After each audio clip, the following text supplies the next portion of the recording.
let's talk about X-Men Apocalypse and that crazy 80s look that's all over the interwebs. All right, so I know that I'm gonna get yelled at in comments for this, but I'm gonna be a total hypocrite right now. I love those pictures. I'm digging it. I'm a child of the 80s, so I'm all over There it. is something about seeing my Sansa Stark, I know she has a real name, Sophie Turner, but there's something about seeing her in that side-swept hair and that crazy 80s sweater that just brings me so much joy.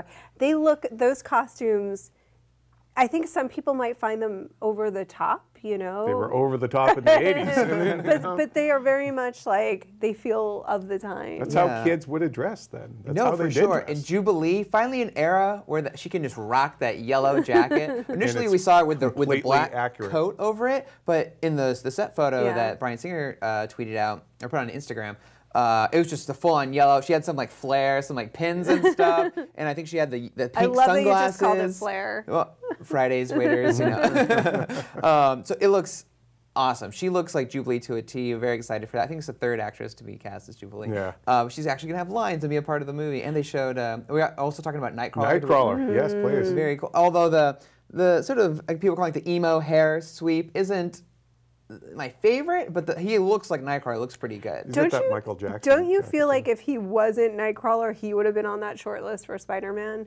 Yeah. He has a very weird, like, looking face. Like celebrities often have sort of a like strange features, and he has a very weird but very good-looking. Yeah, I think Nightcrawler-ish, you know, mutant look to him. Yeah, he's a better fit for Nightcrawler for sure. I think that he got the right franchise for him. Okay, question about this though, because now I know that we're nullifying a lot of the past continuity of these movies, but Singer's nullifying his own movie. X2 introduced Nightcrawler as an adult to these X-Men, and now they're all going to have known each other as kids. Like, I'm a little irked by that because I loved Alan Cumming. Well, the timeline's changed. Everything's changed. I know. Yeah, so something in the timeline is allowing these characters to meet earlier, which I'm fine because it's probably a really good movie. Yeah. And you mentioned you called it the thriller jacket. Well, you know, the Thriller video, at one point Michael Jackson turns into a werewolf, so he's got the pointy ears and his hair kind of goes, and he's got yellow eyes. Yeah. So I can just see them at some point having Nightcrawler. So there's going to be a Thriller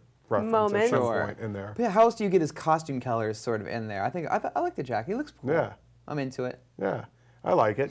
I'm having a Thriller moment. Hopefully, at least the timeline will change before so he no longer has to scar his body with all those tattoos, which looked cool, but probably not a lot of fun for him. I feel like that, everything's sort of been reset, and he did it on purpose in order to make the changes that he wanted to make and reintroduce certain characters, and be able to play with them. And I know we're in a different time period, but I think he just wanted to just sort of reset the clock in a way, which is what he did. What I'm excited about is like, the photos look so fun and lively in 80s, and it's going to be interesting to see the mixed tone between what that tells me about this movie, like the mutant Breakfast Club with like Apocalypse coming in and like, let's destroy all of it. You know? It's interesting too because they go to the mall.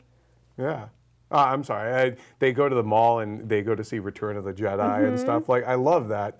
That's so cool. There's going to be a mall scene, just like the 90s X-Men cartoon. Oh my God. And then this other storyline of like him, especially from what Oscar Isaac was saying about like coming from this place of like his interpretation of the characters, like being like a cult leader and like gathering the horsemen. And it's like, I think that's a really cool juxtaposition, you know, like if we're seeing that happening while they're like, let's go to the mall. Yeah. You know? In the old 80s comics, they used to go out a lot, and I forget, was it Jean Grey or somebody would somehow cast a spell, or there was something where Nightcrawler, or maybe he had a little gizmo that like he could look like a regular looking human. I think he had a gizmo, yeah. Yeah, so I wonder if they're going to do that for this one, because I'm pretty sure... Maybe he will have an actual gizmo. An actual... From Gremlins. There we go. Well, I could see Gene, you know, persuading people that he's not blue, you know, subtly as they're walking through the mall. And he's like, oh, great, I can be like you, except in a German accent. So. Let us know what you thought of those looks in the comments below.